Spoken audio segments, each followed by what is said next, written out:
Hello. হ্যাঁ, আমি নান্টু ঘটক বলছি। হ্যাঁ, বলুন। হ্যাঁ, আপনি ফোন করেছিলেন। হ্যাঁ, আরে দাদা, আপনাদের আপনাদের জন্য মেয়ে আমি খুঁজে দিতে পারবো না।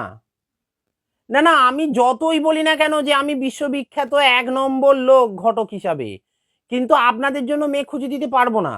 আরে আপনাদের যে ডিম্যান্ড আছে ওটা আমি ফুলফিল করতে পারবো না, তো কোনো মেয়ে আজকালকার দিনে ওটা ফুলফিল করতে পারবে না।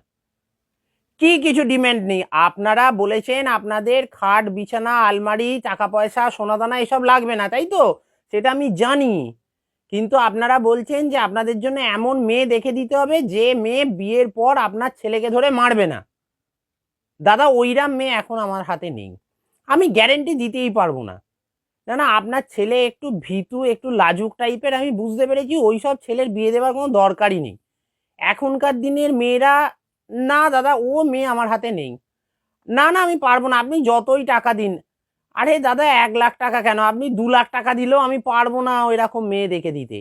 না না, আপনার ছেলের বিয়ে হবে না। ও ডিম্যান্ড রাখলে হবে না। আপনি খাট, বিছানা, আলমারি, সোনা গয়না, টাকা পয়সা যা চাইবেন মেয়েরা দিয়ে দেবে। না, কিন্তু মেয়ের বাবা গ্যারেন্টি দিতে পারছে না। বলছে সেরকম সময় বিশেষে মেয়ে বাবাকেই পিটিয়ে দিয়েছে, তো বর তো কোন ছাড়, হবে না বিয়ে।